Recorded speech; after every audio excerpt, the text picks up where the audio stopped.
कल्याण नाम का एक साहूकार रहता था। वो बहुत ही लालची था। सबको वह अधिक ब्याज में पैसा उधार देता था। एक बार एक गरीब किसान को 10 रुपए की ब्याज में 10,000 उधार दिया, लेकिन वह किसान पैसा वापस नहीं कर सका। इसीलिए कल्याण ने उस किसान के खेत को हड़प लेता है और उसके खेत में टमाटर उगाने लगा। वह इतना लालची था कि दूसरे किसान का टमाटर की खेत पर रात को जाकर अधिक केमिकल वाला दवा डाल देता था। इसकी वजह से सभी खेत मर जाते हैं सिवाय कल्याण का। एक दिन कल्याण घर आकर ऐसा बोला, अरे ओ सुषमा, क्या कर रही हो? देखा तुमने क्या हुआ? गांव में सिर्फ हमारा ही टमाटर का खेत अच्छा है, सभी का खेत मर गया है। हाँ हाँ मालूम है, पता नहीं तुम्हारे किया हुआ पाप का फल कब निकल जाएगा। मुझे कुछ करना चाहिए। बस देखती रहो, मैं इस गांव में, इस शहर में सबसे बड़ा अमीर बन जाऊंगा।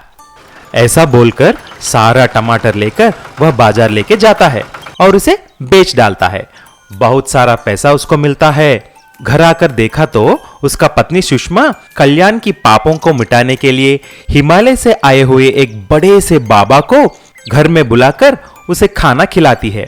ये सब देखकर कल्याण को पसंद नहीं आया। अरे स्वामी जी, आप यहाँ कैसे? बालक, बोलो तुम्हें क्या चाहिए, मैं तुम्हारा हर इच्छा पूरी करूंगा।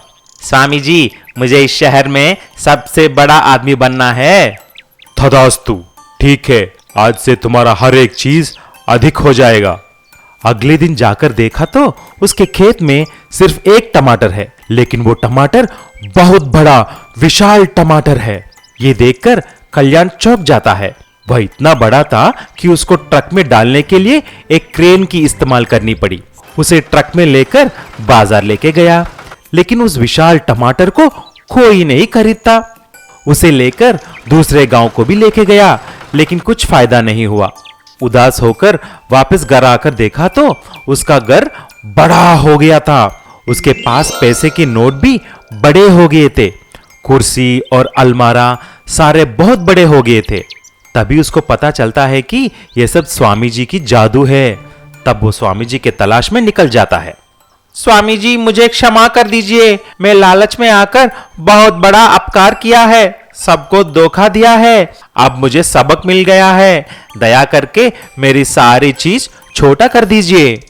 ऐसा बोलते ही स्वामी जी आशीर्वाद दिया और कल्याण घर वापस आ गया।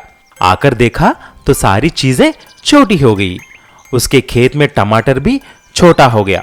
तभी उस किसान को बुलाकर उसका खेत वापस कर दिया और तब से कल्याण अच्छे से रहने लगा। सोहन के पास एक खटारा बाइक थी। वह कभी भी कहीं भी खराब हो जाती थी। सोहन उसे मैकेनिक के पास ले जाता और पैसे देकर जैसे तैसे ठीक करवाता था। अरे भाई सोहन, नई बाइक ले लो, कब तक इसकी मरम्मत करवाते रहोगे? अब ये ज्यादा दिन चलने वाली नहीं है। सोहन को डींगे मारने की बहुत बुरी आदत थी। अरे तुम देखना, मेरी बाइक जर्मनी से आने वाली है, मैं उसी का इंतजार कर रहा हूँ। और जिसे तुम खटारा समझ रहे हो ना, इसे तो दिल्ली के ऑटो एक्सपो में भेजना है, दुनिया देखने आएगी इसे। अरे इसमें ऐसी क्या खास बात है सोहन भाई? हाँ, खास बात तो ये है कि ये बाइक मेरे दादाजी की है। एक बड़े राजा ने उन्हें तोहफे में दी थी। ये 150 साल पुरानी बाइक है। हर जगह सोहन बिना सोचे समझे गप्पे मारता रहता था। एक दिन सोहन अपनी पत्नी के साथ पिक्चर देखने जा रहा था। रास्ते में बाइक फिर खराब हो गई। जब तक वो चली तब तक पिक्चर खत्म हो चुकी थी। गुस्से में आकर उसकी पत्नी ने कहा, देखो जी, बहुत हुआ, आज के बाद मैं इस बाइक पर नहीं बैठूंगी। आज मेरी सहेलियां सभी मुझ पर हंस रही थी, इस खटारा पर तो तुम ही बैठो, मैं चली घर। घर पहुंचकर सोहन ने अपने पड़ोसी की बाइक चुरा ली और उसे सुबह होने से पहले अपनी बाइक के साथ जोड़कर एक नए रूप में रंग दिया। सोहन अपनी पत्नी और बच्चों को लेकर पिक्चर दिखाने ले गया। सब बहुत खुश थे, लेकिन सोहन का पड़ोसी बहुत उदास था। उसने पुलिस में कंप्लेंट भी कराई, पर बाइक का कुछ पता ना चला। एक दिन एक पुलिस ऑफिसर सोहन को मिला। अरे सोहन, मुझे जरा पुलिस स्टेशन तक छोड़ दे। जी हाँ, चलिए आइए बैठिए। अरे बड़ी अच्छी बाइक है भाई, एकदम अलग। कहाँ से लाए हो? सिडनी से लाया हूँ साहब, मेरे चाचा की वहाँ बाइक की फैक्ट्री है। आपको चाहिए तो बताइएगा जरूर।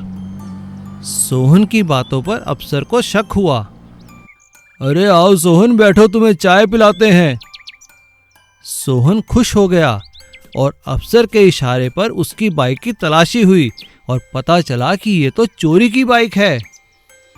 अच्छा साहब, मैं चलता हूँ, चाय के लिए धन्यवाद। अरे रुको रुको, अभी कहाँ, अभी तो बस चाय ही पिलाई है, हवा खाना तो बाकी है। चलो हवालात में, चोरी करने और गप्पे मारने का बहुत शौक है ना तुम्हें, अब यहीं बैठे बैठे खटमलों को अपनी गप्पे सुनाना। कुत्तों का ट्रक। चंपक कुत्तों को पकड़ने वाला ट्रक चलाता था। उसका ट्रक सरकार ने उसे इस काम को करने के लिए दिया था। महीने में 2 बार उसे करीब 50 कुत्ते पकड़कर इंजेक्शन लगवाने के लिए दफ्तर ले जाने होते थे। चंपक कुत्ते पकड़ने में माहिर था और वो आसानी से खतरनाक और खूंखार कुत्ते पकड़ लेता था। इसलिए दफ्तर में सब लोग उसकी बात मानते थे। एक दिन उसके ऑफिसर ने उससे कहा, अरे चंपक, शहर के पास बेलापुर नाम का एक छोटा सा कस्बा है। उस कस्बे से कुत्तों के काटने की बहुत शिकायतें आ रही है। तुम वहाँ चले जाओ और कुत्ते पकड़ कर ले आओ। अरे साहब, इतनी दूर? अगर कई दिन लग गए पकड़ने में तो मुझे कुछ दिन वहीं रहना होगा। इसका खर्चा कौन उठाएगा? अरे तुम्हें इसके पैसे मिल जाएंगे, पर पहले कुत्ते तो पकड़ कर लाओ। चंपक बेलापुर चला गया। अरे ये बेलापुर तो बहुत सुंदर जगह है, यहाँ कुछ दिन तो रहूँगा ही रहूँगा। चंपक ने वहाँ रहना शुरू किया, पर वहाँ उसने एक भी कुत्ता नहीं पकड़ा। एक दिन वहाँ का सरपंच चंपक के पास आया। अरे भाई चंपक, तुम्हें यहाँ आए कई दिन हो गए हैं, तुमने एक भी कुत्ता नहीं पकड़ा। तुम जानते हो ना कि तुम्हारे अफसर का मुझे फ़ोन आया है, मुझे उन्हें सच्चाई बतानी ही होगी। अरे जल्दी क्या है सरपंच जी, अब मैं आ गया हूँ ना, आप लोग चिंता ना करें, मैं सभी कुत्ते पकड़कर ले जाऊँगा। अरे बेटा, सभी लोगों को परेशानी हो रही है, ये कुत्ते आए दिन किसी न किसी को काट लेते हैं। अच्छा, पकड़ता हूँ, पर आपको मुझे इसके बदले में कुछ देना होगा। क्या कहा? हमें कुछ देना होगा? क्या क्या चाहिए तुम्हें? देखिए सरपंच जी, आपके यहाँ के कुत्ते बहुत खूंखार और तेज हैं, इन्हें पकड़ने के लिए मुझे खूब मेहनत करनी पड़ेगी। अगर आप मुझे 5,000 रुपये दे दें तो ये काम जल्द हो जाएगा। लेकिन अगर हम तुम्हें पैसे ना दें तो फिर कुछ दिन और रहिए इन कुत्तों के बीच।